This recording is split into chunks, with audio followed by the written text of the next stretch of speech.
Bueno, a ver, va a haber una presentación audiovisual que vais a ver ahora. El autor ya está en camerino peinándose, su melena. Lo primero de todo es darle las gracias a María, su pareja, exalumna de este colegio. Sin ella no habría sido posible, ¿eh? Está aquí, está aquí. Vale. Bien.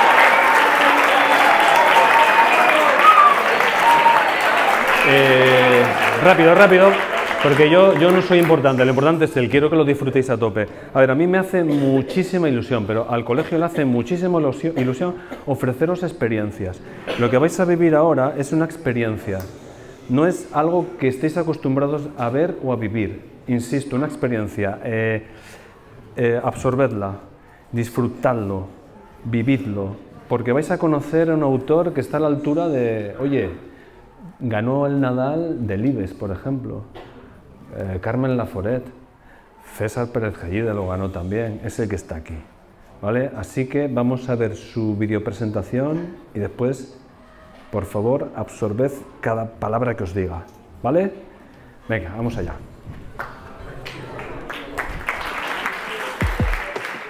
César Pérez Gellida, Valladolid, 1974. Se licenció en Geografía e Historia por la Universidad de Valladolid e hizo un máster en Dirección Comercial y Marketing por la Cámara de Comercio de la misma ciudad. Desarrolló su carrera profesional en distintos puestos de dirección comercial, marketing y comunicación de empresas vinculadas con el mundo de las telecomunicaciones y la industria audiovisual, tanto con películas como videojuegos. Pero en 2011 decidió dedicarse en exclusiva a su carrera de escritor. A día de hoy ha publicado 13 novelas, entre ellas las que componen las trilogías Versos, Canciones y Trocitos de Carne, son Memento Mori, Dies Irae y Consumatum Est, y Refranes, Canciones y Rastros de Sangre, Sarna con Gusto, Cuchillo de Palo y A Grandes Males. Y otras como Todo lo mejor y Todo lo peor. Entre las más recientes, Nos crecen los enanos, Astillas en la piel y La suerte del enano. En 2023 se ha estrenado la adaptación para la serie de televisión de Memento Mori. Odio tanto que yo mismo me espanto de mi forma de odiar. Es uno de los mayores referentes de la novela negra y dirige, junto a Dolores Redondo, el festival literario Black Valladolid. Su último libro, Bajo tierra seca, se ha alzado con el Premio Nadal en este 2024.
Muy bien, pues con todos vosotros tengo el placer de presentaros a César Pérez Gellida. Un aplauso para él. Ahí lo tenéis.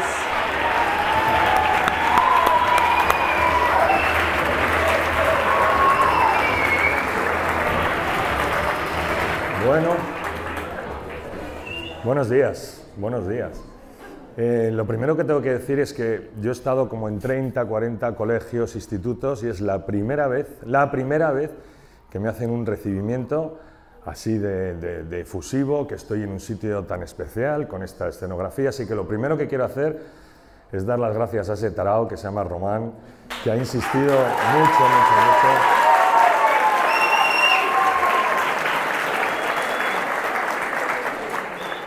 y por supuesto a Javier y a todas las personas que habéis colaborado. Yo tengo dos noticias que daros.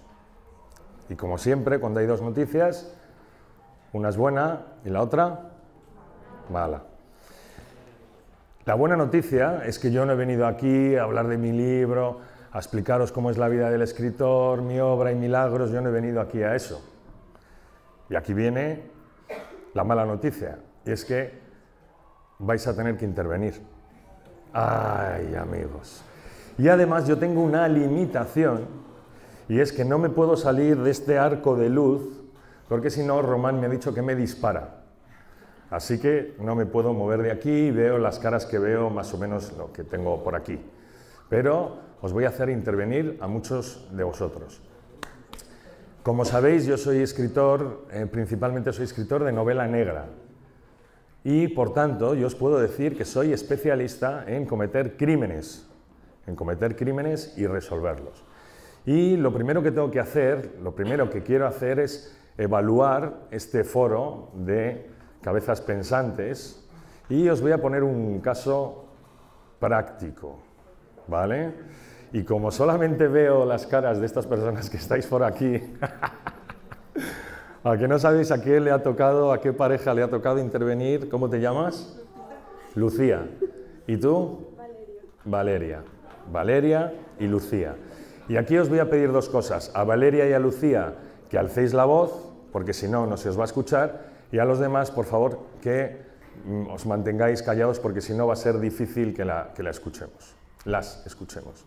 A Lucía y a Valeria. Bien. Lucía y Valeria son muy amigas de toda la vida y se han ido a casa de Valeria para celebrar algo, el fin de curso, por ejemplo. Pero a lo mejor no son tan amigas y algo ha pasado entre ellas que Valeria, no, mejor Lucía, que tienes más cara de asesina, Lucía se ha enfadado con Valeria y se la ha cargado. No sabemos el motivo, da igual el motivo. Se la ha cargado. Y se la ha cargado de la siguiente forma. La ha cogido del cuello, ha empezado a apretar hasta que la ha asfixiado. ¿Vale? La única ventaja que tiene es que nadie sabe que ha ido a su casa. Nadie lo sabe. Porque ella no se lo ha contado a nadie y tú tampoco. Entonces, es un secreto entre vosotras. Y ahora tienes un problema. Y es que te has cargado a tu ex amiga y tienes que hacer desaparecer el cuerpo. ¿Cómo lo haces? Y los demás tenéis que ir pensando ya, ¿eh?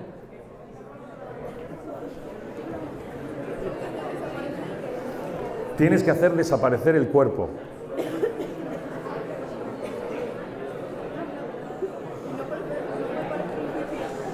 Un segundo, yo voy a repetir lo que diga ella, ¿vale? A ver. No puede parecer un suicidio. ¿Quieres hacer parecer un suicidio? Intenta, ¿cómo lo haces? ¿Cómo consigues que parezca un suicidio? Me parece una buena opción, pero dime cómo. Si la olvidé, pues colgada. La cuelgas. ¿Sabes el problema que vas a tener ahí? Primero, que no vas a poder levantar su peso, ¿vale? Porque está muertita. Y una persona que está muertita es difícil levantar el peso. Pero aparte, como es una muerte violenta, cuando la encuentren falsamente ahorcada, le van a hacer la autopsia y van a ver que las cuerdas no se han marcado suficientemente porque ya no respiraba ni le latía el corazón. Y entonces van a ver que lo que tiene es asfixia mecánica por anoxia, muerte por anoxia anóxica. Con lo cual, vas a ir a la cárcel. ¿A alguien se le ocurre cómo podemos deshacernos del cuerpo de Valeria? Ahí. Alza la voz, por favor. Dársela de comer a los cerdos.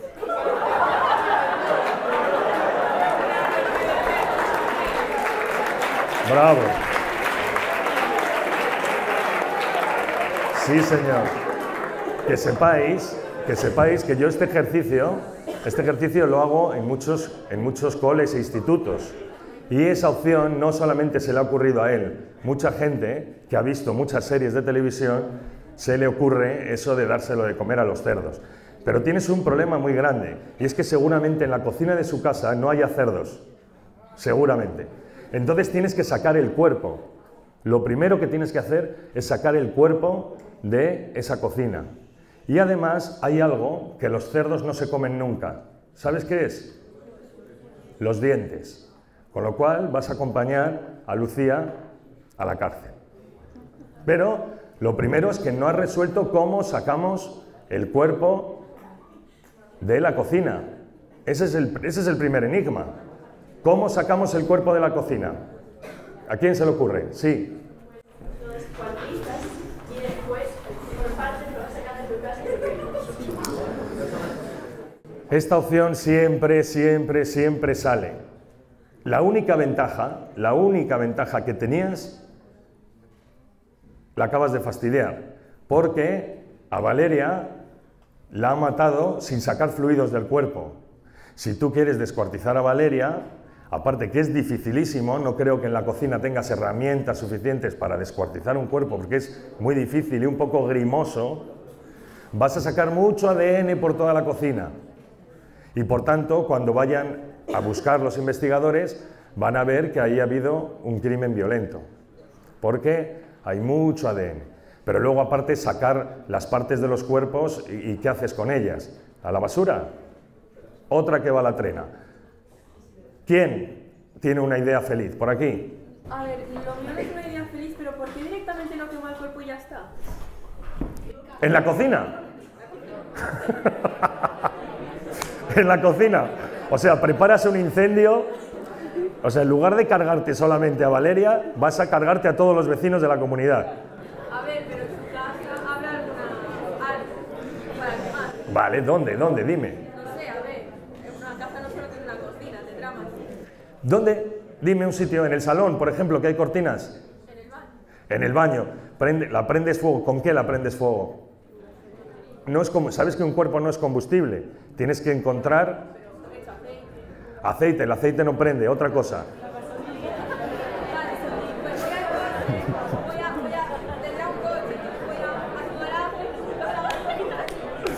Lo que está diciendo vuestra compañera es que la prende con gasolina.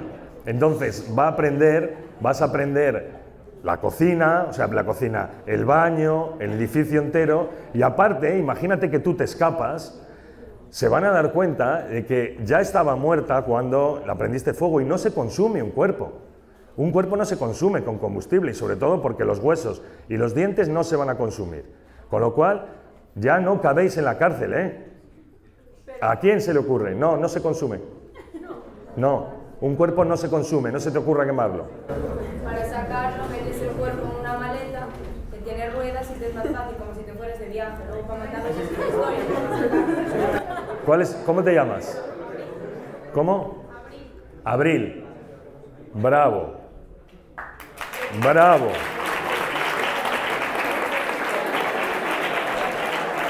Todos los padres tienen una maleta grande en casa.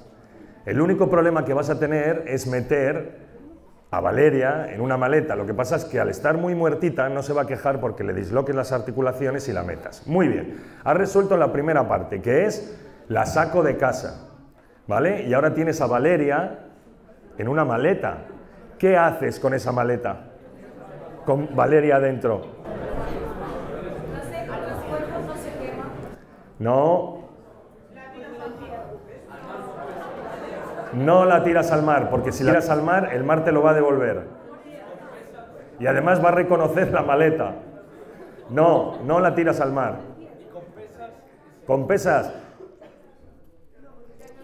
Te vas a meter, vas a un gimnasio y dices, ¿me das unas pesas, por favor, que quiero tirar una maleta al mar? Y luego alquilas un barquito, te vas al otro lado y ¿para qué quieres el barquito? Es que necesito tirar una maleta que tiene pesas y a Valeria adentro. No. ¿Quién?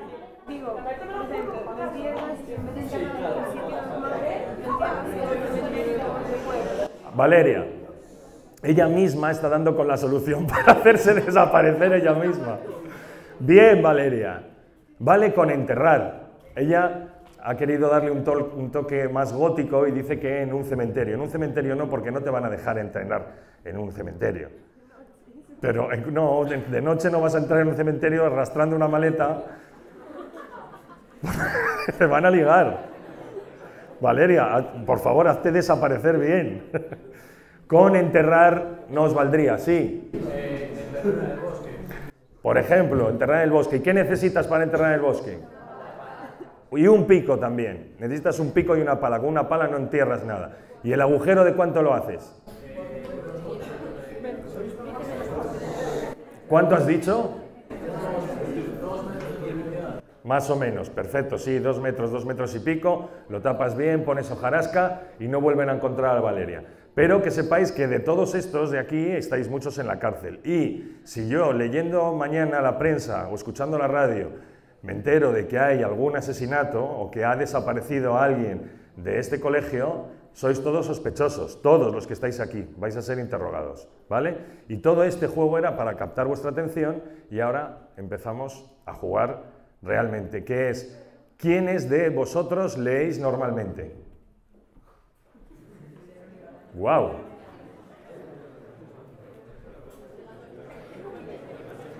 Os puedo decir que es una media que, bueno, normalmente es yo tengo calculado que es el 10%, aquí habrá sido como el 15, entre el 15 y el 20%, que no está nada mal, es esperanzador. Vale. ¿Tú no lees normalmente? Vale. ¿Por qué no lees normalmente?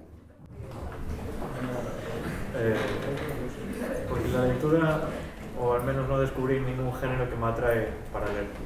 Vale, ¿lo habéis escuchado? No encuentra una lectura adecuada o un género que le llame la atención, ¿vale? Tú has dicho que no leías tampoco. Yo sí, pero no tanto como me gustaría. Vale, ¿por qué no? No sé. Intento encontrar más tiempo. Por falta de tiempo, has dicho. Sí, o falta de motivación.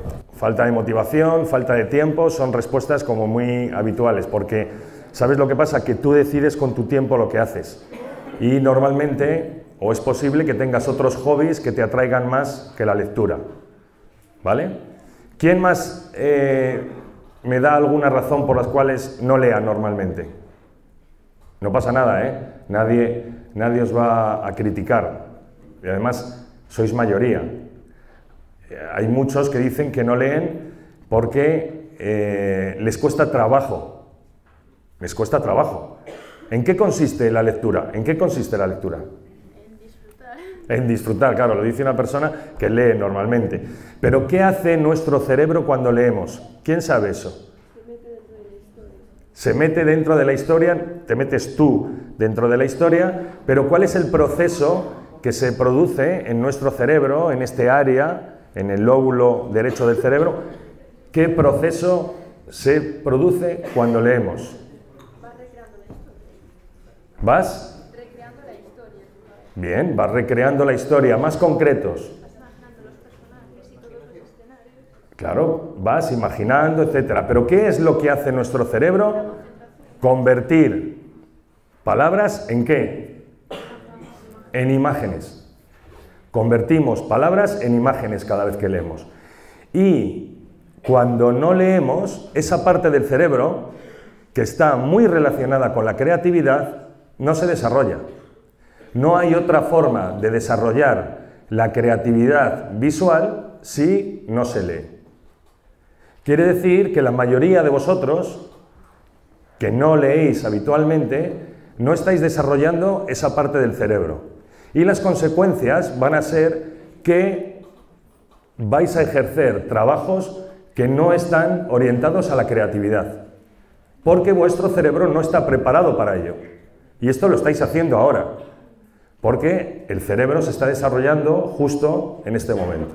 Entonces, todas las personas que no leéis, o que os cuesta trabajo leer, o que no encontráis el género adecuado para leer algo que os emocione, que sepáis que las consecuencias son estas, que en el futuro no vais a poder desarrollar trabajos creativos, Para mí es una consecuencia bastante grave, porque si no desarrolláis trabajos creativos vais a desarrollar trabajos ejecutivos, y es que alguien que es creativo os va a decir qué es lo que tenéis que hacer.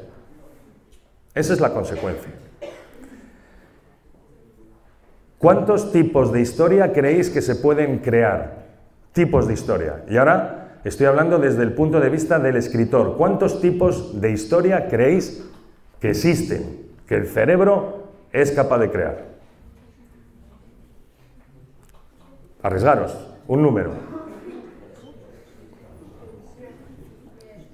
A ver. A ver, ¿alguien piensa que infinitas? ¿No? Normalmente la gente piensa que se pueden crear infinitos tipos de historia. Y yo os digo que no, que hay un número limitado de historias que puede crear nuestro cerebro. Pero ¿cuántos tipos de historia? 15. Menos. Más. No, dicen que son 11 tipos de historia. ¿Vale? Hay otros autores que han estudiado esta parte y está muy relacionada con la creatividad, que dicen que hay 11 tipos de historia. Y diréis, son muy pocos, 11 tipos de historia. Os voy a hablar de una, ¿vale? Una que se llama El viaje del héroe. Y os la voy a resumir porque es un poco compleja, pero en resumidas cuentas es así.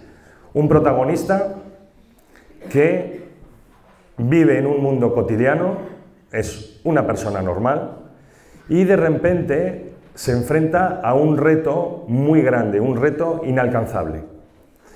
En principio, este protagonista, que no está acostumbrado a asumir retos, rechaza enfrentarse a ello. Pero aparece la figura de un mentor que le convence de que tiene las aptitudes necesarias para enfrentarse a ese reto. Convence al personaje e inicia el viaje del héroe. Y este viaje del héroe consiste en ir enfrentándose una a distintas etapas, a distintos retos cada vez más complicados, hasta que llega a un gran reto final que vence, y una vez que ha vencido, todo ese aprendizaje le sirve para tomar una decisión que es volver otra vez al inicio, a su cotidianidad. ¿Convertido en qué? En un héroe. ¿Vale? Esto es el resumen de este tipo de historia. ¿Alguno sabría decirme historias que conocéis, muy famosas, que encajen en este tipo de historia? Harry Potter, bravo, una. ¿Perdón? Kung Fu Panda. Pues podría ser, ¿eh? No la recuerdo yo muy bien porque la vi con mi hijo hace muchos años, pero podría ser que se ajustara, pero más famosas aún. Sí. Percy Jackson, ¿sabes lo que pasa? Que no lo he visto ni lo he leído. Eso no lo he visto y no lo he leído, no sabría decir. Más famoso. El Señor de los Anillos, bravo. Más famoso que El Señor de los Anillos, pocas cosas hay. Se encaja a la perfección en el viaje del héroe. Y os falta una. Star Wars. Sí, señor. No sé quién lo ha dicho, pero Star Wars. Pero fijaros además, los personajes prácticamente coinciden todos.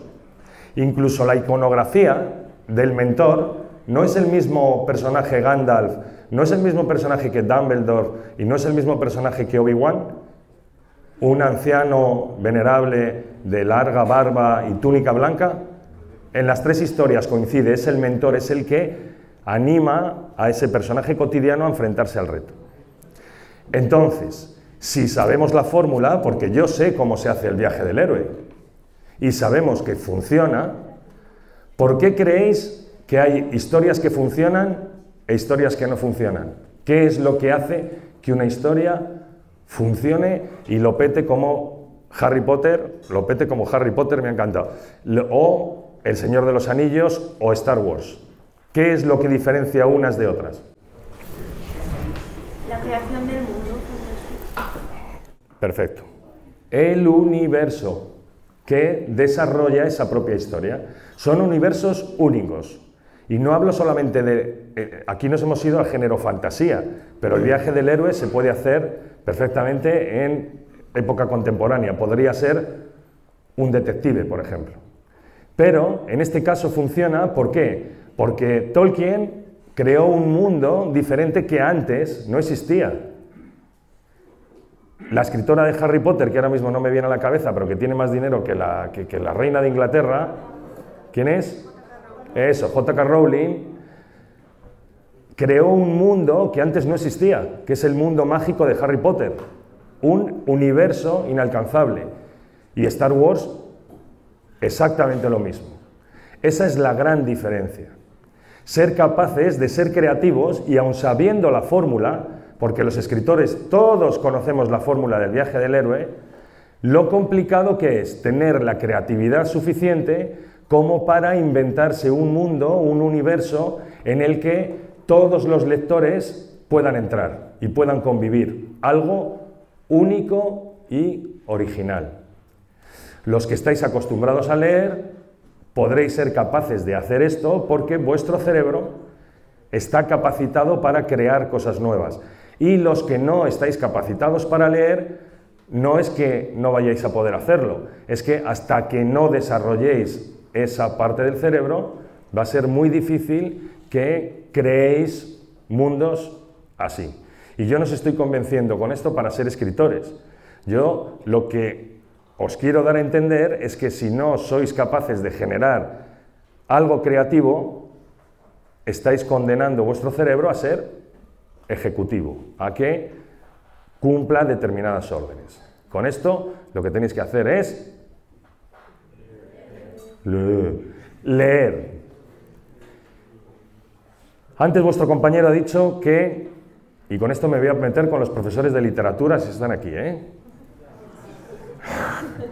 Vuestro compañero ha dicho que no encontraba la lectura o las lecturas que le engancharan. No lo encuentra y por tanto no da el paso a leer. Pero todos los que estáis aquí tenéis lecturas obligatorias. Sí, ¿no? La mayoría. Lecturas obligatorias. ¿Quién me dice qué lecturas obligatorias tenéis este año? Que alguien me diga... ¿Cuál? No he oído.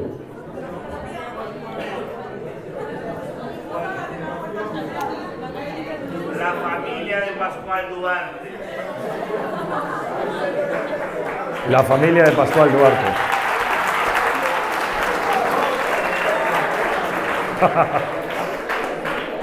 ¿Para qué edad?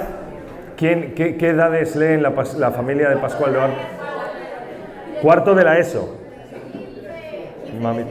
15, 16. ¿Y a lo mejor el árbol de la ciencia también? No. ¿Y la Celestina? Eso ya lo leísteis antes. O después. Qué maravilla la Celestina, ¿eh? La vais a gozar. La vais a gozar. Vale, que sepáis que eso no es culpa de nadie, ¿eh? No es culpa de nadie. Las lecturas obligatorias vienen por parte, hay un listado por parte del Ministerio de Educación que pasa a la Junta, la Xunta de Galicia pasa ese listado y los colegios deciden cuáles son estas lecturas obligatorias, ¿vale? Y yo, que soy un gran defensor de la literatura, digo que es muy importante conocer por qué hay que leer La familia de Pascual Duarte y por qué la Celestina es tan importante o fue tan importante. Pero eso no tiene nada que ver con el fomento de la lectura. No tiene absolutamente nada que ver, porque es muy poco probable que alguien de 15 años que lea, o de 16 años que lea la Celestina, cuando termine la Celestina diga ¡wow! Quiero leer otra movida parecida a esta. Es muy poco probable.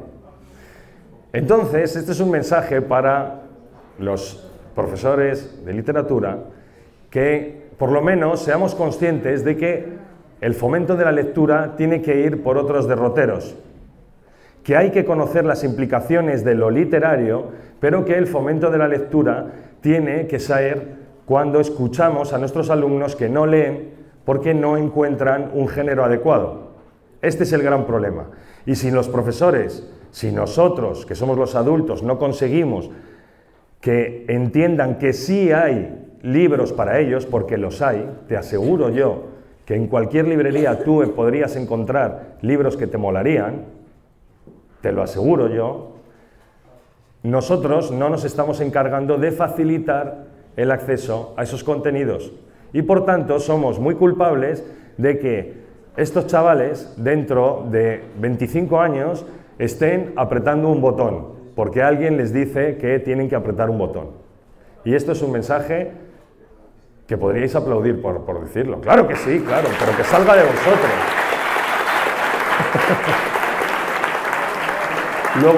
Luego lo editas esto, Román, luego lo editas y haces como que hubiera salido de forma espontánea. Quedaría mucho mejor para el vídeo. Bien, este es un mensaje que me gusta mucho lanzar en este tipo de encuentros porque, ¿sabéis por qué? Porque si no leéis vosotros, que sois las generaciones de futuros compradores de libros, yo no me voy a poder comprar mi segundo yate. María se va a poner muy triste, David se va a poner muy triste porque no va a poder navegar nunca en un yate y yo voy a ganar muy poco dinero. Entonces necesito que vosotros os convirtáis en lectores, compradores de libros, y si puede ser de novela negra, mejor, y si puede ser de mis novelas, mucho mejor todavía. ¡Oh!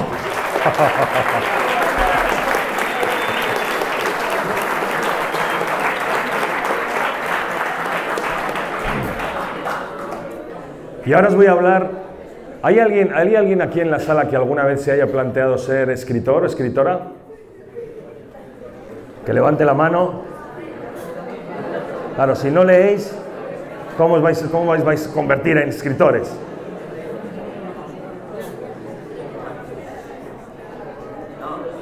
Os voy a dar algunos datos de lo que es el oficio, este oficio de escritor. Lo primero que tenéis que saber es que no existe ningún escritor, no existe, ni existirá, ni ha existido, que antes no haya sido y sea un gran lector. No existe esa posibilidad. Por tanto, los que os estáis planteando esta profesión, que ahora os voy a quitar yo las ganas, os tenéis que convertir primero en grandes lectores. En España más o menos se editan al año unos 10.000 ejemplares, o sea, 10.000 títulos, 10.000 novelas nuevas al año. Es una cifra redonda, a veces son 12.000, a veces son 9.000, ¿vale? Pero quedémonos con 10.000. 10.000 novelas nuevas al año. De estas 10.000 novelas, ¿cuánto creéis que se vende de media por novela? Venga, vamos con este dato primero. ¿Cuántos ejemplares creéis que se venden por novela? Venga, vamos a jugar. Abril, que aciertas casi siempre. ¿Cuántos dirías? Ejemplares por novela. 10.000, 20.000, ¿cuántos? ¿Cuántos? 20.000, ¿has dicho? 7.000. 7.000. Menos. ¿Cuántos? 2.000, menos. 1.000, menos. 500. Vale. El 80% de todos los lanzamientos, de esos 10.000, el 83% en concreto, venden menos de 500 ejemplares. ¿Vale? Quedaros con esa cifra. Menos de 500. ¿Cuánto vale una novela? ¿Sabéis cuánto vale una novela, más o menos, de precio medio? Entre 15 y 20 euros. Vamos a poner 20 euros de media. ¿Vale? 20 euros de media. De esos 20 euros, ¿cuántos euros le llegan al escritor? De esos 20 euros. 10, menos. Menos. 2.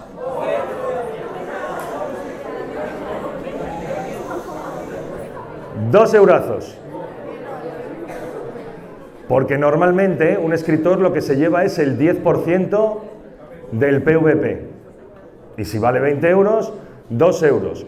Pero de esos 2 euros, como tenemos que pagar impuestos, lógicamente, a mi bolsillo llega 1 euro. 1 euro por ejemplar vendido. Si el 80%, el 83% de los ejemplares vendían menos de 500 ejemplares, lo normal es que un escritor gane por novela, ¿cuántos euros? 500 euros. ¿Cuánto se tarda en escribir una novela? En España la media por escritor es de 26 meses, 2 años y 2 meses.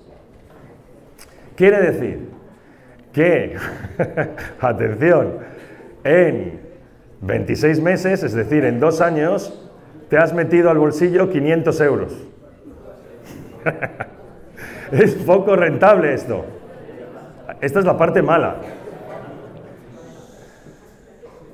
La parte buena es que hay escritores en este país que no están dentro de ese 83%, que son del otro 17%. El otro 17% vende mucho más de 500 ejemplares. Yo la primera semana con la última novela he vendido en una semana 6.800. Quiero decir, no, esto no es para que aplaudáis. No. Ya me aplauden mis editores, Hay muchos escritores en este país que venden mucho más que yo, muchísimo más que yo. Quiere decir que se trata de ser de ese otro, si te vas a dedicar a este oficio o a cualquier otro oficio, porque esto va para todos los oficios, no se trata de ser de la parte mediocre, por decirlo de alguna forma, sino que se trata de destacar ahí donde yo ponga mi esfuerzo. El oficio de escritor requiere mucho esfuerzo, muchísimas horas, pero luego tiene momentos tan buenos como que te llamen de un instituto, te hagan una preparación así tan a lo grande y tenga un foro tan estupendo como vosotros.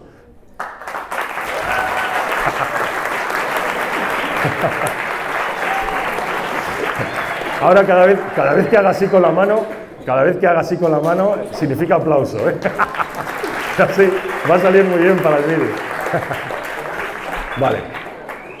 Con esto yo lo que os quería decir es que a cualquier profesión, esto se puede extrapolar, la profesión de escritor es verdad que en este país es complicada porque hay menos de 100 escritores y escritoras en nuestro país que vivan de vender ejemplares. Menos de 100 es un número ridículo y eso dice muy poco de nuestra industria de la cultura, nuestra industria editorial, dice muy poco, porque son muy pocas personas las que tienen la oportunidad de dedicarse a algo tan bonito como contar historias. Y para mí esto es lamentable. En un país como es Portugal, que es más pequeño que nosotros, hay muchas más personas, en torno a 500 personas que se dedican profesionalmente a esto de vender libros. Y en Francia, en torno a las 3.000, y en Italia, en torno a las 2.000. Entonces nosotros en España tenemos un gran problema que no sé si vamos a solucionar algún día, pero lo tenemos. Y vosotros, en cada uno de los oficios a los que os dediquéis, pasado mañana, porque antes de que os deis cuenta estáis en la universidad y antes de que os deis cuenta en la universidad o en los estudios que decidáis realizar, estáis metidos en el mundo laboral. Y en el mundo laboral vosotros vais a tener que destacar mucho porque casi todas las personas con las que vais a competir quieren lo mismo que vosotros, que es destacar, ganar dinero, vivir mejor, ser felices y comprarse un yate. Esto llega con el tiempo y el segundo yate se tarda mucho más todavía. Pero esto os lo vais a encontrar en el mundo laboral. Pero yo puedo decir que tengo un oficio que es la parte creativa, yo soy mi propio jefe, a mí nadie me tiene que decir a qué hora tengo que trabajar, ni cuántas horas, ni a qué hora me tengo que levantar, y además tengo la gran ventaja de que llego a mucha gente y puedo decir que a mí me encanta pensar que ahora mismo hay gente leyendo alguna de mis novelas, me encanta pensar eso, y eso está ocurriendo ahora mismo seguro, con toda seguridad. Quiere decir que si todavía queréis convertiros en escritores, lo único que tenéis que hacer antes es leer y después escribir, escribir, escribir y escribir y escribir. En este momento, que quedan como 15 minutos, Román, es el tiempo en el que vosotros me preguntáis a mí, podéis preguntar lo que os dé la gana y yo responder también en esos términos, lo que me dé la gana. Así que el primero que levante la mano tiene premio, o la primera que levante la mano y haga alguna pregunta. Por aquí. ¿Por qué se vale por escribir en el género de novela negra? Ahora repito la pregunta, Me pregunta que por qué me dio por escribir género de novela negra, y la respuesta es muy sencilla y es porque es lo que más me divierte, a mí. Es verdad que es lo que más he leído en todos estos años, sobre todo desde que hay muchas opciones de novela negra moderna que llegan a nuestro país, como hace 20, 25 años. A partir de ahí yo descubro la novela negra, es lo que más me gusta, pero también es lo que más me decepciona. ¿Por qué? Porque soy como el pastelero. Yo escribo novela negra también, sé mucho de investigación, de procesos de investigación criminal, porque es parte de mi trabajo, y entonces lo que no cumple bien esos procesos, pues me irrita, cierro el libro y lo dejo. Pero es el que más me gusta. A mí, para que una novela me enganche, tiene que haber muertitos. Tiene que haber muchos muertos. Y que a mí me gusta porque me gusta incomodar al lector. Me gusta que el lector, cuando lee mis novelas, no esté tranquilamente en casa y siga pasando páginas, sino que esté en tensión, quiera saber qué es lo que sucede, quiera saber cómo termina el caso y se enganche con los personajes. Eso es lo que a mí me apetece, y el género de novela negra me da esta oportunidad para hacerlo. ¿Más preguntas? Sí. ¿No has pensado en abrirte al mercado inglés? Tienen no sé, son más grandes, ¿sí? Claro que lo he pensado. Otra cosa es que lo consiga. Perdón, me ha preguntado si no he pensado en abrirme al mercado inglés. Claro, no, y al norteamericano, y al francés, y al italiano, pero es muy difícil para los escritores españoles. ¿Por qué? Porque para conseguir eso, primero en España tienes que ser un auténtico superventas, llamar mucho la atención, y luego el problema es que cuando publicamos en países extranjeros, si no te hacen mucha promoción, al final vendes muy poco. Yo publico en Italia, por ejemplo. Yo vendo novelas en Italia. Tengo 2 novelas publicadas en Italia. Y yo no me puedo quejar, a mí me ha ido más o menos bien. Pero ir más o menos bien es que has vendido 12.000, 15.000 ejemplares. Claro, si sumas todos los territorios del planeta, dices 12.000, 15.000 ejemplares por cada uno de los países, ¡buah! 6 yates. Eso me sale a mí, yo que todo lo traduzco en yates, pero es francamente complicado. Y además no depende de mí, depende de las editoriales de los otros países, que se fijen en ti y que decidan que te van a publicar allí. Pero no será porque no lo intente, ¿eh? ¿Ahí alguien había levantado la mano? Sí.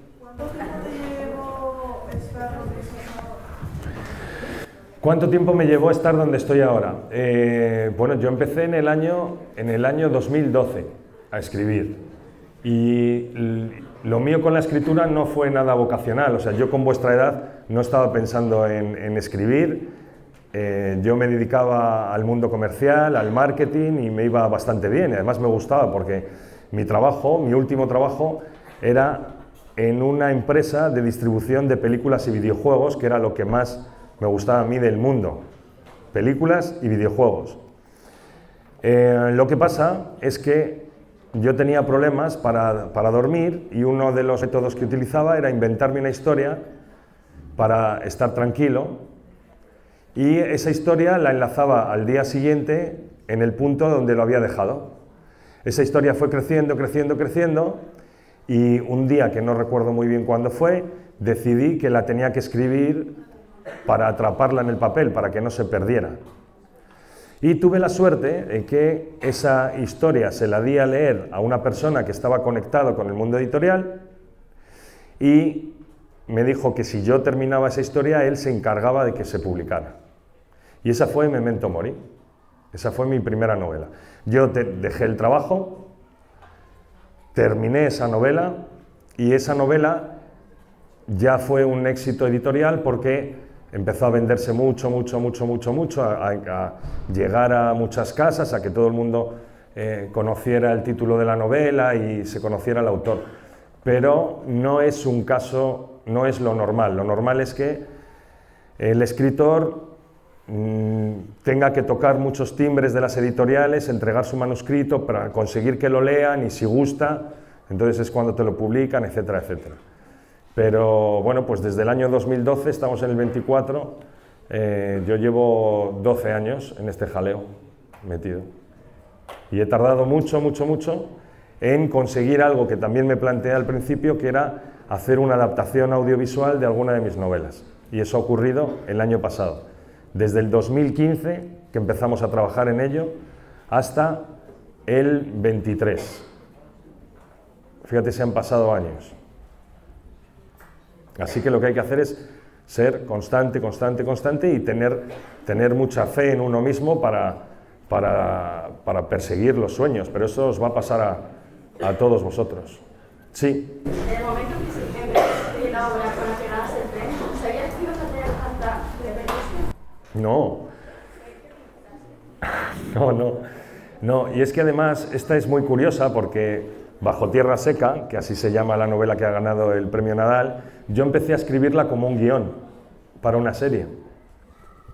Porque yo también escribo para productoras, aparte de novelas, escribo guiones de audiovisual, y yo empecé a escribir esto para tenerlo yo, para luego poder ofrecérselo a una productora. Y lo que sucedió es que estaba avanzando estaba por el tercer capítulo, escaletando, que es hacer como la estructura del capítulo, y me di cuenta de que tenía que escribirlo como novela, porque estaba coartando un poco mi libertad narrativa. Al escribirlo como guión, que es como muy encorsetado, dije, no, lo voy a escribir como novela. Lo escribí como novela, es una novela que no tiene nada que ver con mi antiguo universo, es una novela negra también, pero ocurre en Extremadura, en 1917, o sea, no tiene nada que ver con todas las novelas anteriores. Y decidí presentarla al premio Nadal.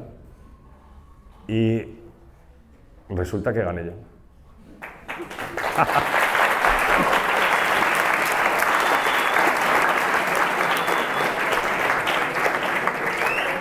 800 novelas se presentaron, 824, ¿eh? Sí. ¿De qué conozco a Román? A Román lo conozco porque era profesor de María, que es mi mujer, que está ahí, y claro, María me habló mucho de... ¿Sabéis de qué profesores vais a hablar dentro de 5 y 10 años? De los profesores que os han marcado para bien o para mal. Son de esos profesores de los que vais a hablar y de los que os vais a acordar. Yo todavía, que soy algo mayor que María, me acuerdo de los profesores que yo tuve en mi colegio, en Valladolid. Pero me acuerdo solamente de los que me marcaron para bien o para mal.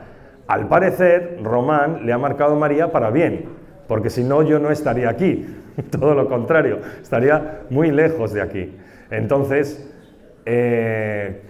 fijaros lo bien que se llevaron, que le invitó a la boda. Entonces, Román ha estado en nuestra boda, que fue hace 2 años.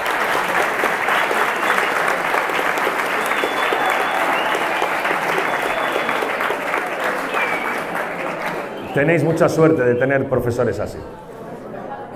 ¿Más preguntas?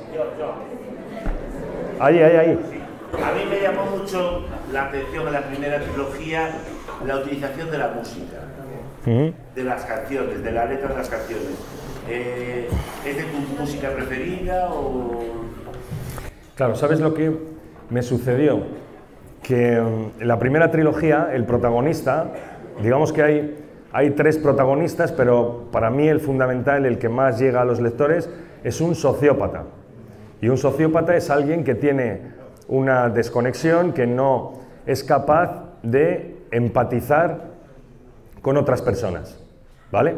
Es una persona que, aunque sí sabe distinguir entre el bien y el mal, sí sabe que si yo veo llorar a Victoria, ella lo está pasando mal, Valeria, por V, a Valeria, o que si la veo sonreír lo está pasando bien, pero a mí me da igual, yo no siento afecto si está llorando o si está riendo, pero sé distinguir esas emociones.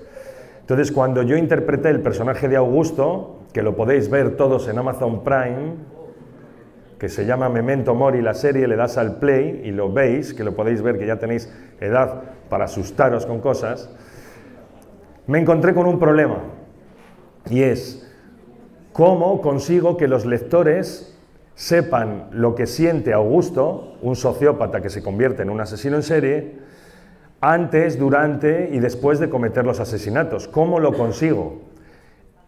Y encontré la música y la poesía, que son dos vehículos internacionales de transmisión de emociones. ¿Y por qué digo esto? Porque a lo mejor cito grupos que, que seguramente no suenen de nada, pero Rammstein, que es un grupo metal alemán, puede no gustaros las canciones de Rammstein, pero os va a transmitir algo distinto que una canción de Vetusta Morla, por ejemplo, que es un grupo de indie español. Entonces yo utilicé ese recurso precisamente para eso, para comunicarme con los lectores en cuanto a las emociones de Augusto, porque esa banda sonora es la banda sonora de Augusto. Y evidentemente sí, todo nace de mi biblioteca musical. Quiere decir que mi biblioteca musical es la biblioteca musical de un sociópata asesino. ¿Cómo os ha gustado esto,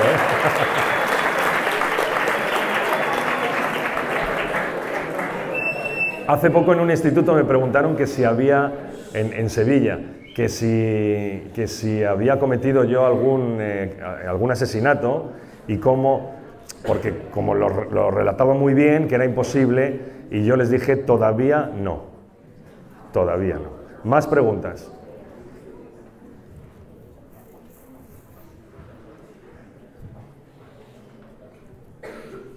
Sí. ¿Hay un elemento que mantengas común en todas tus novelas? Qué buena pregunta esa. ¿Algún elemento común? Hay varios elementos comunes que son mi estilo a la hora de narrar. Mi estilo narrativo dicen que es muy audiovisual. ¿Por qué? Porque lo que consigo es que utilizo técnicas que son más propias del guión que de la literatura, que de lo narrativo, para que el lector esté enganchado y esa labor que tiene que hacer de convertir palabras en imágenes, se la facilito yo. Y se la facilito con este tipo de recursos audiovisuales que utilizo, como cambiar tiempos verbales para acercar la cámara, alejarla, conseguir que el lector esté dentro de esa secuencia y que lo viva en primera persona. Entonces, yo ese estilo no lo he cambiado nunca, porque a mí no me enseñaron a escribir. Yo no he ido a ningún taller, ni nadie me dijo para escribir tienes que hacer esto y esto y esto y esto. Lo que pasa es que yo leía mucho y sigo leyendo mucho. Y digamos que sin saberlo fui generando mi propio estilo. Y es una de las mayores ventajas que tengo yo, es que mi estilo es muy diferente al de otros escritores. O sea, se distingue mucho una novela de César Pérez Gellida por ese estilo, que no quiere decir que guste más que otros. Digo que es un estilo que me diferencia mucho. Hay gente, y esto no os lo vais a creer, pero es verdad, hay gente que se ha leído mis novelas y no le han gustado. Es una broma. Les pasa. Claro, a todos nos pasa, a todos los escritores. Nadie te garantiza que por escribir un libro o por hacer cualquier cosa artístico vaya a gustar a todo el mundo. Faltaría más. ¿Sabéis quién es Quentin Tarantino?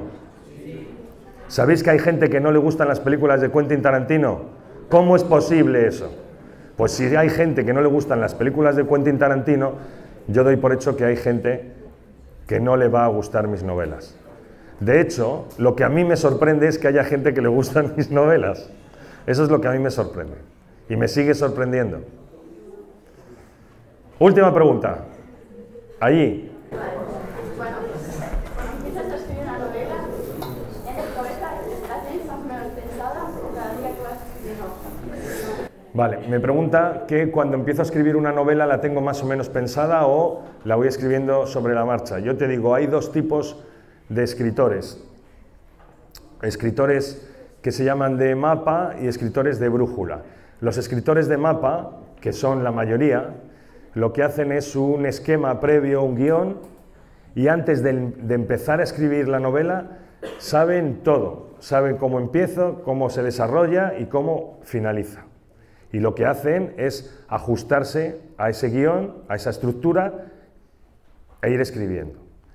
Y luego hay otro tipo de escritores que llaman de brújula porque nos guiamos más por la intuición. Entonces yo empiezo a escribir y lo que tengo claro es un punto de partida y unos personajes. Y el resto me da igual. Porque lo que hago es seguir el mismo método que utilizaba cuando no podía dormir, que es que una escena me lleva a otra. Y en función de cómo termine esa escena me lleva a otra. Y a otra, y a otra, y a otra. Y en algún momento, cuando me estoy acercando a las 100.000 palabras, digo, ¿cómo coño termino esto? Y a partir de ahí empiezo a pensar en el desenlace, que puede ser cerrado o puede ser abierto. Porque en la primera trilogía, cuando me estaba acercando al desenlace de Memento Mori, tenía 3 opciones. Uno era cerrarlo ahí, otra no me gustó nada porque era muy artificial, y otra era continuar con la historia, y decidí continuar con la historia. Pues, amigos y amigas, en este momento es cuando yo os doy las gracias por vuestra atención y vosotros aplaudís. Muchísimas gracias.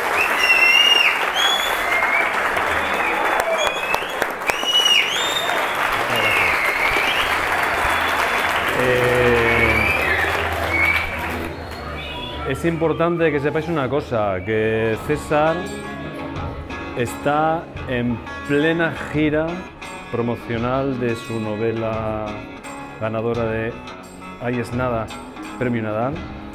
Está extenuado, viene de Zafra, Badajoz, por ahí estuviste, se va a Bueu, sigue por Coruña, pero entre uno y otra ha querido estar con vosotros. Así que se merece un súper aplauso, pero...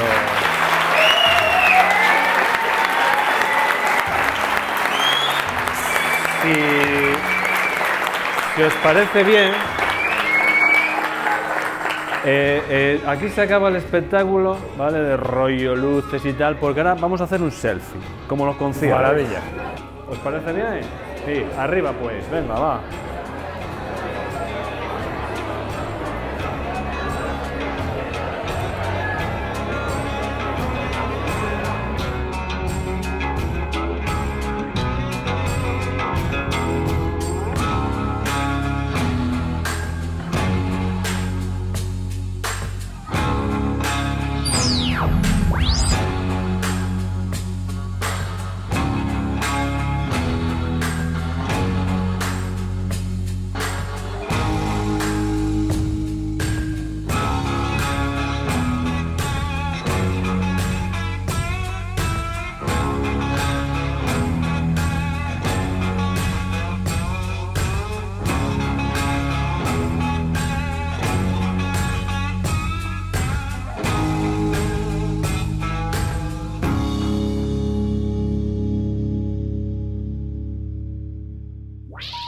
Please hang up and try again.